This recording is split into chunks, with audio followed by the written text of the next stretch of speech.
The Clippers and Nuggets are locked in a playoff showdown, and Kawhi Leonard isn't surprised one bit. While the world is catching up, Kawhi's been quietly preparing for this moment, dropping a cold-blooded 39-point masterclass in Game 2 and nearly dragging his team back from 20 down in Game 4.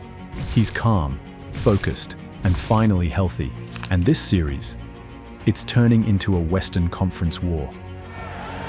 One to shoot for Leonard, ahead of the horn, knocks it down, Kawhi with 16. What makes Kawhi so unshakable while the rest of the league holds its breath? Can the Clippers dethrone the defending champs, or is this Kawhi's last stand? Hit that like and subscribe button, and let's break it all down. Rises, oh, he's done it again! 6 years after joining the Clippers in a headline-grabbing free agency move, Kawhi Leonard is finally looking like the elite two-way force the team hoped for in 2019. It's not just that he's healthy, it's how he's moving, how he's scoring, and how he's defending. Leaner, quicker, and sharper, Leonard has turned the clock back. He just looks like he's so much lighter and moving so much better, said a rival executive. And it shows. In Game 2 against Denver, he dropped a ruthless 39 points on just 4 missed shots. That's not just good, that's terrifying efficiency. Let's not forget the road it took to get here. Leonard missed the entire 2021-22 season after tearing his ACL in the Utah series. He missed crucial games in 2023 and 2024. His availability was so uncertain that some executives in 2023 said his trade value was 0. But this season, he's rewritten the narrative.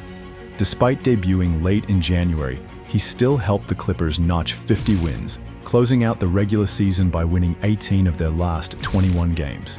And now, he's the engine powering this heavyweight clash with Denver. But can he keep it up? Let's talk health and history. The league didn't expect much. Betting odds had the Clippers finishing below .500 with a 35.5 win line. Paul George left in free agency. Kawhi? He wasn't even suiting up until halfway through the season.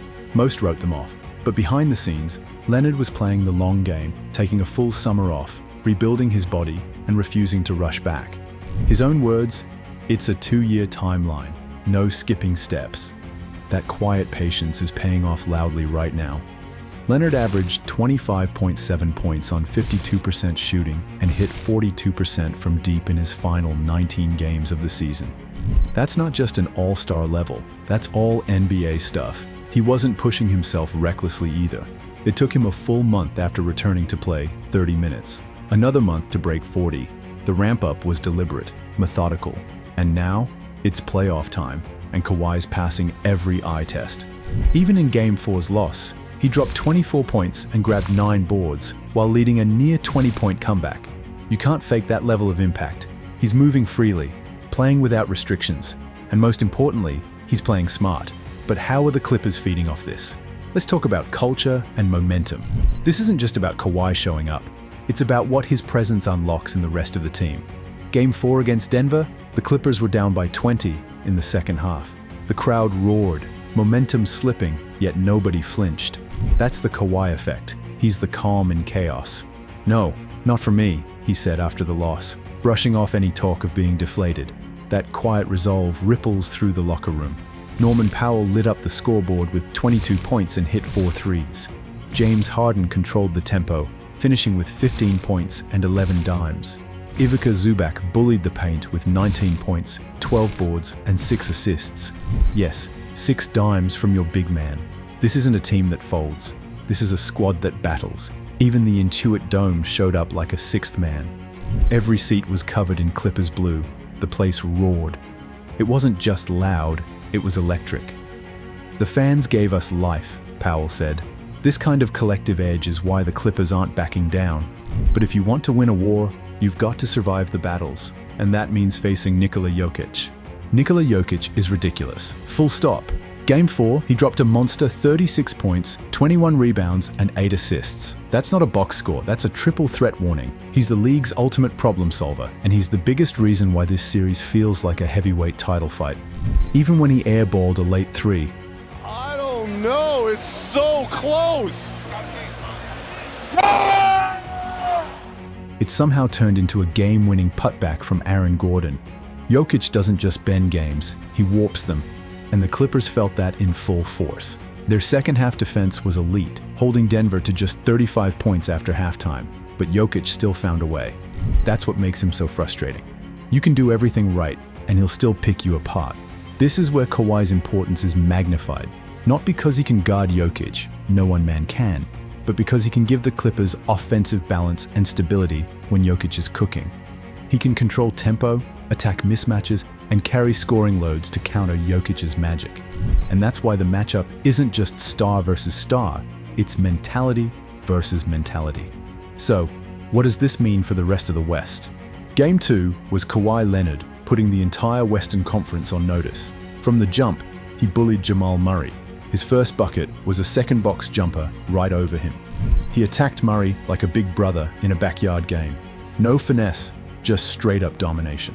By the end of the night, Kawhi had 39 points and Denver had an even series. If you're in Phoenix, Minnesota, or OKC watching this, you're sweating a bit, because a healthy Kawhi is still one of the best players on earth. Just ask Clint Parks, his longtime trainer.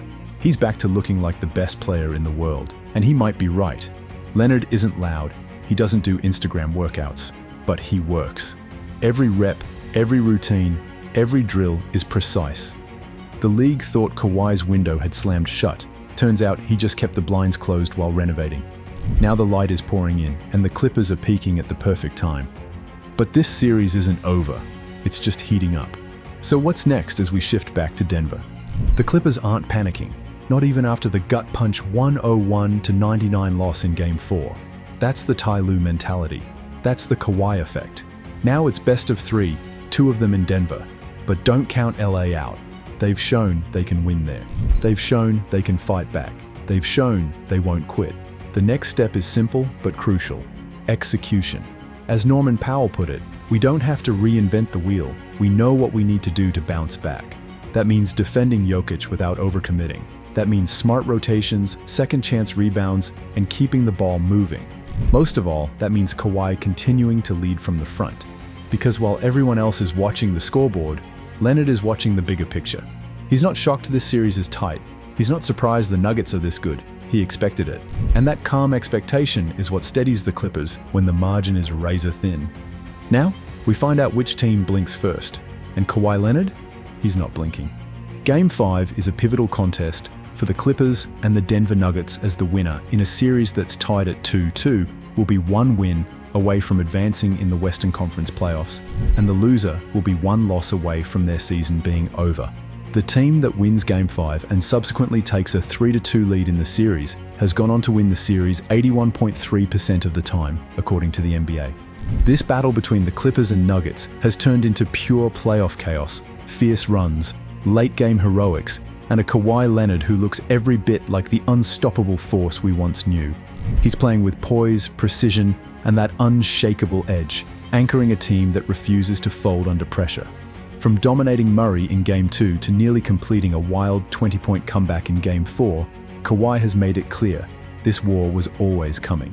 Will Leonard's calm leadership carry the Clippers into NBA history, or is Denver just built differently when it counts? Let us know what you think in the comments, and don't forget to subscribe for more sharp NBA insights all postseason long.